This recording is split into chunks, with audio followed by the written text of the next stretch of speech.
देश के अलग अलग हिस्सों में वैसे तो आपने मंदिरों के अनूठे और अनोखे नाम कई बार सुने होंगे, जैसे कि चाइनीज काली मंदिर कोलकाता, वीज़ा मंदिर हैदराबाद, विस्की देवी उज्जैन, बुलेट बाबा मंदिर जोधपुर। लेकिन आज हम बात कर रहे हैं एक ऐसे गणेश मंदिर की जहां विराजित गणेश जी को एसी वाले गणेश जी कहा जाता है। यह मंदिर कोटा के दादावाड़ी क्षेत्र में स्थित है।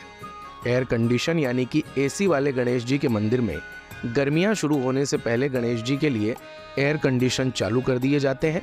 इस वजह से ही इस मंदिर का नाम एसी वाले गणेश मंदिर पड़ गया। इसके पीछे यहाँ के जो मुख्य पुजारी हैं वो एक कहानी भी बताते हैं कि कुछ समय पूर्व एक भक्त ने अपनी एक मुराद गणपति बप्पा के चरणों में रखी और उसके बाद गणपति बप्पा उनके स्वप्न में आए और उन्होंने उस भक्त को कहा कि मंदिर में एसी लगाना है, और उसके बाद यहाँ पर एसी लगे। सिर्फ गर्भगृह नहीं अपितु पूरे मंदिर प्रांगण में आपको कई एसी दिखाई देंगे। गणपति बप्पा की अलग अलग मंदिर, अलग अलग महिमा, और आज जिस गणपति मंदिर में हम हैं इन्हें कहा जाता है एसी वाले गणेश जी। एसी वाले गणेश जी इन्हें क्यों कहा जाता है, और विशेषकर इस इलाके में चूँकि स्टूडेंट्स भी रहते हैं तो स्टूडेंट्स अपनी मान्यता को एक पर्ची में लिख करके और उसे धागे में लपेट करके और लच्छे में, और पीछे जो गर्भगृह है मंदिर का उसके जस्ट पीछे जो पेड़ है वहाँ पर बांध कर चले जाते हैं, और ये मान्यता है कि उनकी मन्नत जो है वो पूरी भी होती है।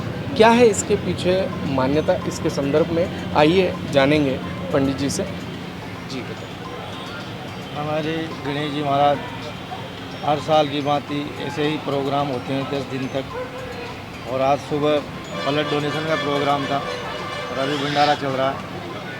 और एसी वाले गणेश जी इनको वैसे तो सिद्धि विनायक नाम है इनका, यहाँ पर एसी लगा हुआ है और ये किसी भक्त की मनोकामना पूरी हुई थी। गणेश जी ने इच्छा हुई थी, उनके सपनों में आके कहा था अच्छा, ये एसी लगाया गया है। यहाँ पर कोटा शहर में सबसे पहले एसी नहीं था, इसलिए एसी वाले गणेश जी के नाम से प्रचलित है।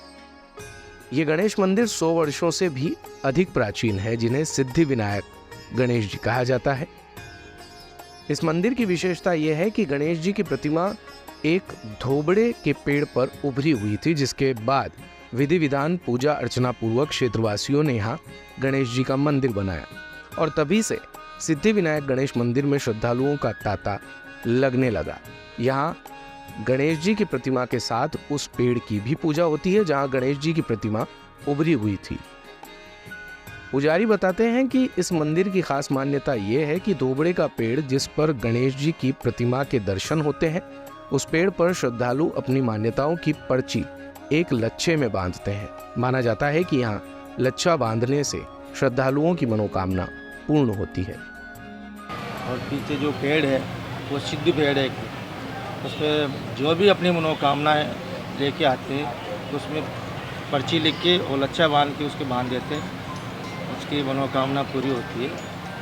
और मेला लगा रहता है 10 दिन को, खूब आनंद होता रहता है गणेश जी के पास। अच्छा, और जगह हमने देखा कि प्रसाद जो है वो नुक्ति वगैरह ये बांटते हैं, यहाँ पर पूरा भंडारा चल रहा है। यहाँ अपार है प्रसाद का मामला जी। सुबह से प्रसाद चलता है, रात के 10:30-11 बजे तक प्रसाद चलता है। यहाँ सुबह आरती होती है, 12-1 बजे तक प्रसाद चलता है। उसके बाद में 9:30 बजे रात में आरती होती है, प्रसाद चलता है खूब। हजारों की तादाद में पब्लिक आती है यहाँ पर सुबह। चूंकि भारत कवरेज और पारस ज्वेल्स की साझा पहल गणपति सृजनोत्सव में एसी वाले गणेश मंदिर में जो आप ये भव्य और विशाल मूर्त देख रहे हैं गणेश जी की, ये भी सम्मिलित है, तो आज इसीलिए हम पहुंचे हैं एसी वाले गणेश जी की महिमा को जानने। गणपति बप्पा की आप जो ये मूर्त देख रहे हैं, मैं समझता हूँ पूरे कोटा के पांडालों को हमने देखा। गणपति सृजनोत्सव की जो ये पहल है भारत कवरेज और पारस ज्वेल्स की, उसमें हम पूरे कोटा में घूमे, लेकिन इतनी विशाल मूर्त मैंने कहीं पर भी नहीं देखी। और ये गणपति बप्पा की ऐसी ही मूर्त हर साल यहाँ पर इसी रूप में विराजित होती है, और हम हैं इस समय एसी वाले गणेश मंदिर पर। एसी वाले गणेश मंदिर की पूरी जो कथा है वो हमने आपको बताई ही है, और लेकिन जो गणेश जी यहाँ पर विराजित होते हैं, क्या मंशा है, क्या मान्यता है, इन सब के विषय में जानेंगे हम। जो इस समिति के अध्यक्ष हैं सतीश गोकलानी जी हमारे साथ मौजूद हैं, उनसे बातचीत करके। तो बहुत बहुत स्वागत है आपका। माननीय गत 6 साल से मैं समिति का अध्यक्ष निर्वाचित हुआ। उसके बाद से हम भव्य रूप जो ये देख रहे हो, ये हॉल मेरे कार्यकाल में ही बना है।